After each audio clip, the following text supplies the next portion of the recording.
The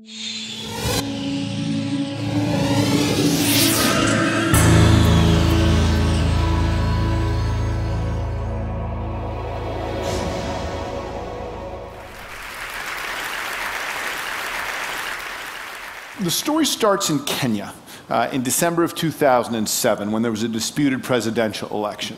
And in the immediate aftermath of that election, there was an outbreak of ethnic violence. And there was a lawyer in Nairobi, Oriakola, who some of you may know from her TED Talk, who began blogging about it on her site Kenyan Pundit. And shortly after the election and the outbreak of violence, the government suddenly imposed a significant media blackout. And so weblogs went from being commentary as part of the media landscape to being a critical part of the media landscape in trying to understand where the violence was. And Akola solicited from her commenters more information about what was going on, and the comments began pouring in, and Akola would collate them, she would post them, and she quickly said, "It's too much. I could do this all day, every day, and I can't keep up. There is more information about what's going on in Kenya right now than any one person can manage. If only there was a way to automate this."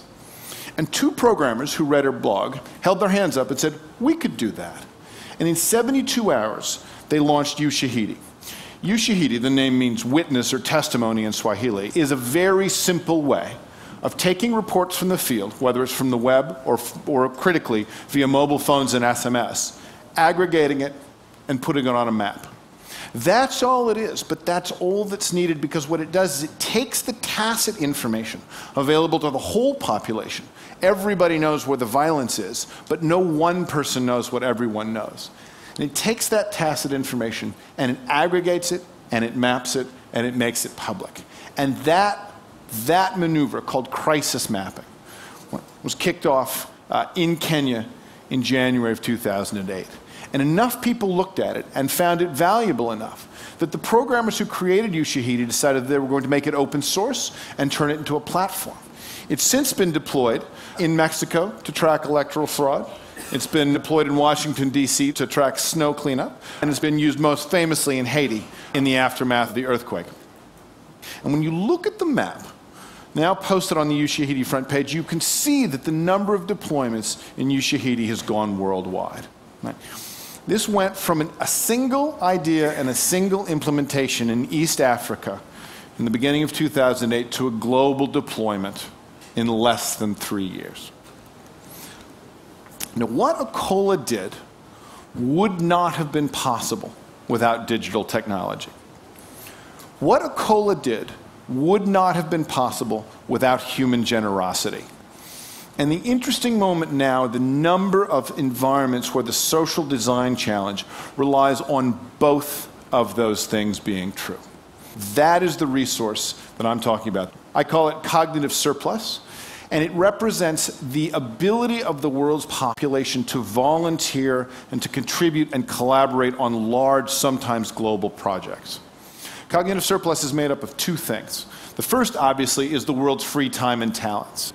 The world has over 1 trillion hours a year of free time to commit to shared projects.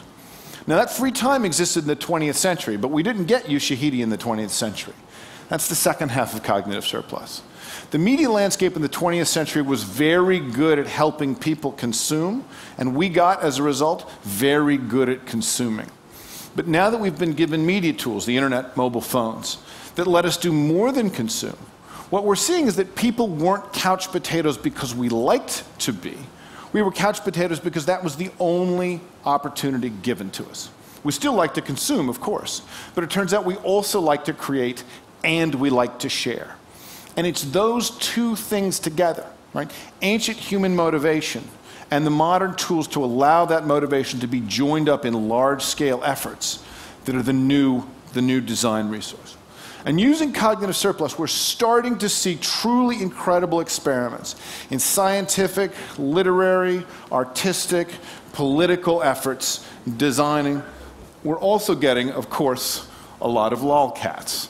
Right? LOLcats are cute pictures of cats made cuter with the addition of cute captions, and they are also part of the abundant media landscape we're getting now. This is one of the participatory one of the participatory models we see coming out along with Ushahidi. Right? Now let us stipulate, as the lawyers say, that LOLcats are the stupidest possible creative act. Right? There's others there are other candidates, of course, but LOLcats will do as a general case. Right? But here's the thing. The stupidest possible creative act is still a creative act. Right? Someone who has done something like this, however mediocre and throwaway, right, has tried something, has put something forward in public. And once they've done it, they can do it again. And they can work on getting it better. Right? There is a spectrum between mediocre work and good work. And as anybody who's worked as an artist or a creator knows, it's a spectrum you're constantly struggling to get on top of. The gap is between doing anything and doing nothing. Right? And someone who makes a LOLcat has already crossed over that gap. Now, it's tempting to want to get the Ushahidis without the LOLcats, right? To get the serious stuff without the throwaway stuff. But media abundance never works that way. Freedom to experiment means freedom to experiment with anything. Even with the sacred printing press, we got erotic novels 150 years before we got scientific journals. Right? So rather than focus right now, so before I talk about what is, I think, the critical difference between LOLcats and Ushahidi, I want to talk about their shared source. And that source is design for generosity. Right? It is one of the curiosities of our historical era that even as cognitive surplus is becoming a resource we can design around, social sciences are also starting to explain how important our intrinsic motivations are to us, how much we do things because we like to do them rather than because our boss told them to do them or because we're being paid to do them. This is a graph from a paper by Yuri Nisi and Alfredo Rustaccini, who set out to test at the beginning of this decade what they call deterrence theory. And deterrence theory is a very simple theory of human behavior. If you want someone to do less of something, add a punishment and they'll do less of it. Simple, straightforward, commonsensical, also largely untested. And so they went and studied 10 daycare centers in Haifa, Israel. And they studied those daycare centers at the time of highest tension, which is pickup time. At pickup time, the teachers who have been with your children all day would like you to be there at the appointed hour to take your children back. Meanwhile, the parents, perhaps a little busy at work, running late, running errands, want a little slack to pick the kids up late. So Nisi and Rustaccini said, how many instances of late pickups are there at these 10 daycare centers? And they saw, and this is what the graph is, these are the number of weeks and these are the number of late arrivals, that there were between 6 and 10 instances of late pickups on average in these 10 daycare centers. So they divided the daycare centers into two groups.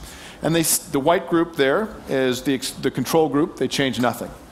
But the group of daycare centers represented by the black line, they said, we are changing this bargain as of right now. Right? If you pick your kid up more than 10 minutes late, we're going to add a 10 shekel fine to your bill. Boom. No ifs, ands, or buts. And the minute they did that, the behavior in those daycare centers changed. Late pickups went up every week for the next 4 weeks until they topped out at triple the pre-fine average, and then they fluctuated at between double and triple the pre-fine average for the life of the fine. And you can see immediately what happened, right? The fine broke the culture of the daycare center. By adding a fine, what they did was communicate to the parents that their entire debt to the teachers had been discharged with the payment of 10 shekels, and that there was no residue of guilt or social concern that the parents owed the teachers. And so the parents quite sensibly said, 10 shekels to pick my kid up late. What could be bad? The explanation of human behavior that we inherited in the 20th century was that we are all rational, self-maximizing actors. And in that explanation, right, the daycare center that had no contract should have been operating without any constraints. But that's not right. They were operating with social constraints rather than contractual ones. And critically, the social constraints created a culture that was more generous than the contractual constraints did. So Nisi and Rustaccini run this experiment for 12 weeks, run the fine for 12 weeks. And then they say, okay, that's it, all done, fine. And then a really interesting thing happens. Nothing changes, right? The culture that got broken by the fine stayed broken when the fine was removed. Not only are economic motivations and intrinsic motivations incompatible, that incompatibility can persist over long periods. So the trick, right, in designing these kinds of situations is to understand where you're relying on the economic part of the bargain, as with the parents paying the teachers, and when you're relying on the social part of the bargain, when you're really designing for generosity. And this brings me back to the LOLcats and to Ushahidi. This is, I think, the range that matters. Both of these rely on cognitive surplus. Both of these designed for the assumption that people like to create and we want to share. Here is the critical difference between these, right? LOLcats is communal value. It's value created by the participants for each other. Communal value on the networks we have, right, is everywhere. Every time you see a large aggregate of shared publicly available data, whether it's photos on Flickr or videos on YouTube or whatever. This is good. I like LOLcats as much as the next guy, maybe a little more even. But this is also a largely solved problem. I have a hard time envisioning a future in which someone is saying, where, oh, where can I find a picture of a cute cat? Right. Ushahidi, by contrast, is civic value. It's value created by the participants but enjoyed by society as a whole. The goals set out by Ushahidi are not just to make life better for the participants, but to make life better for everyone in the society in which Ushahidi is operating. And that kind of civic value is not just a side effect of opening up to human motivation. It really is going to be a side effect of what we collectively make of these kinds of efforts. There are 1 trillion hours a year of participatory value up for grabs. That will be true year in and year out. The number of people who are going to be able to participate in these kinds of projects is going to grow. Right? And we can see that organizations designed around a culture of generosity can achieve incredible effects without an enormous amount of contractual overhead, a very different model than our default model for large-scale group action in the 20th century.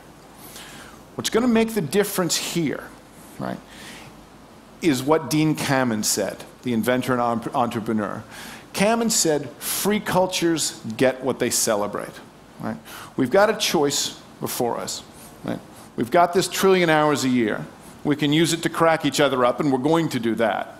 That we get for free. But we can also celebrate and support and reward the people trying to use cognitive surplus to create civic value. And to the degree we're going to do that, to the degree that we're able to do that, we'll be able to change society. Thank you very much.